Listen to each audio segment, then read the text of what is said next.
Okay, so a rematch between Manabu and Zwijo, where the stakes are now even higher, which means there is room for the characters to either fold or develop. And these two characters delivered, showcasing their growth, skill, and some promise for the future. Hello everyone and welcome to Dueling with Downton, and today we're talking all things episode 131 of the Yugioh Go Rush anime series. An episode that helps to move a couple of characters into the developmental stages, as we get more hints at Zwijo not being happy with being a lapdog of Otis, and Manabu finally becoming more serious and self-aware of his past antics. So let's start with Zwijo. I liked how we got the return of the phone gimmick, as this way it shows us Zwijo talking to himself, trying to collect his own thoughts, as he's unsure of what to do moving forward. And we see this even throughout the duel itself.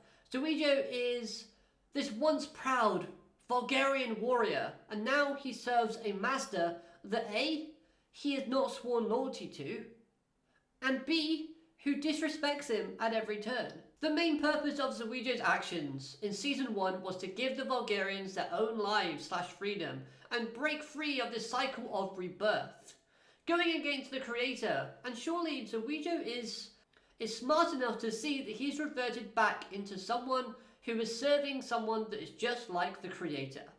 Still, if he's not able to see this, then he should definitely have some pride and self-respect to stand up for himself. Yes, he was asked to protect Yuhi, but that doesn't mean he should just stand there and take all of this verbal abuse and name-calling, the treatment.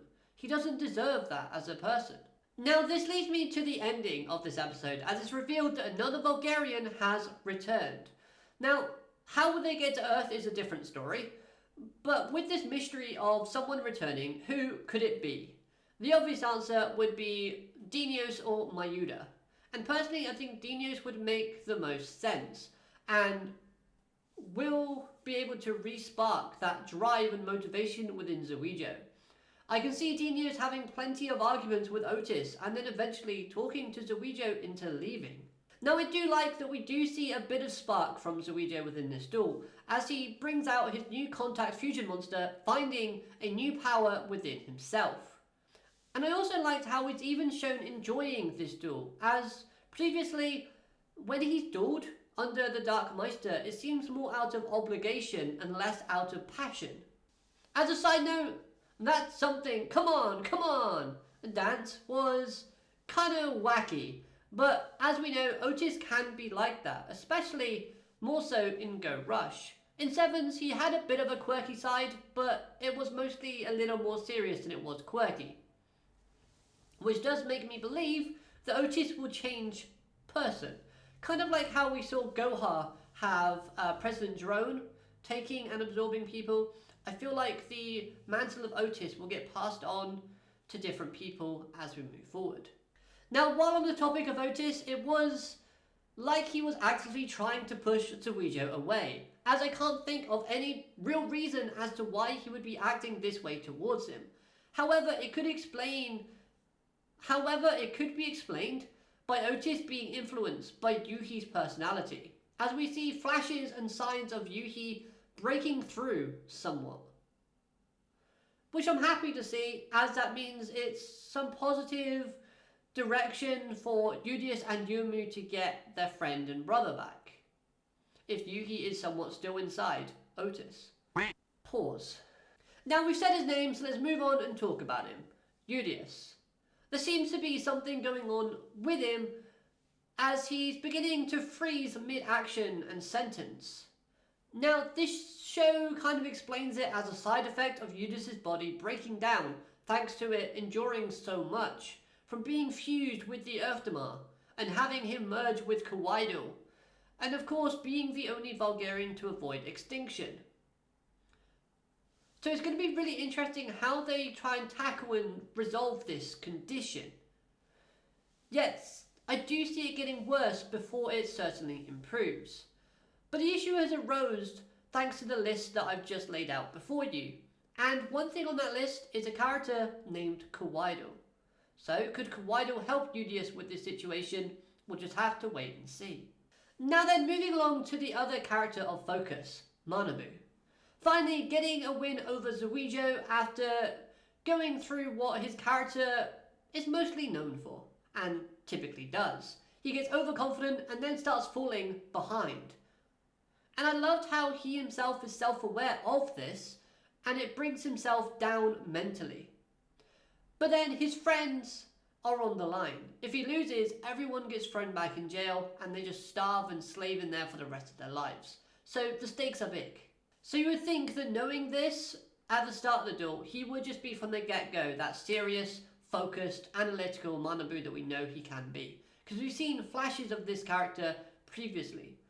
And yet, he was back to being overconfident and crazy. But who was there to raise him up when he was down and remind him of his past growth? It was none other than his best friend and partner, Nyanderstar. And it was really sweet seeing how, yes, Manabu's antics in the past were dumb and crazy and over the top, but he has grown from those experiences and evolved and pushed past to becoming the best version of himself possible within the present day. And that's something that I think a lot of people in real life can experience and kind of relate to. Because we all do stupid things, we all make up silly personas, and we all kind of put on an act, but we don't mean to. It's just something that we try to do to cover up an insecurity. And we know Manabu can be insecure at times as well.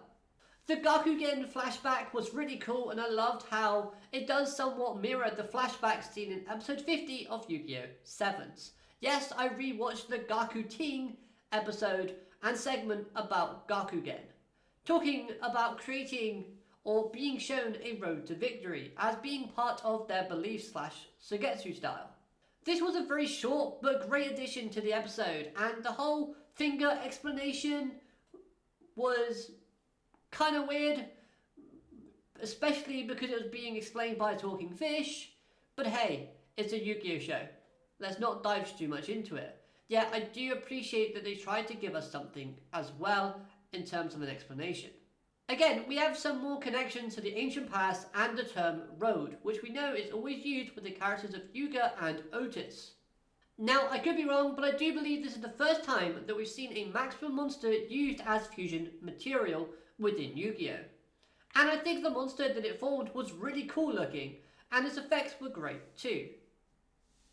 Also, there was a kind of a link between this episode and the Gakuting duel against Dale, as both duels had one character using a maximum, had an opponent with a massively overpowered monster to overcome for our hero, both characters gained character growth, both started off as goofy idiots and ended up calm and composed and professional, plus both ended with our heroes using a fusion monster.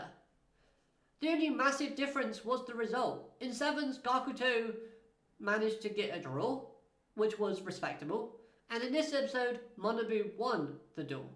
So overall, this episode was a load of fun, even if it was a bit quirky and weird in some cases.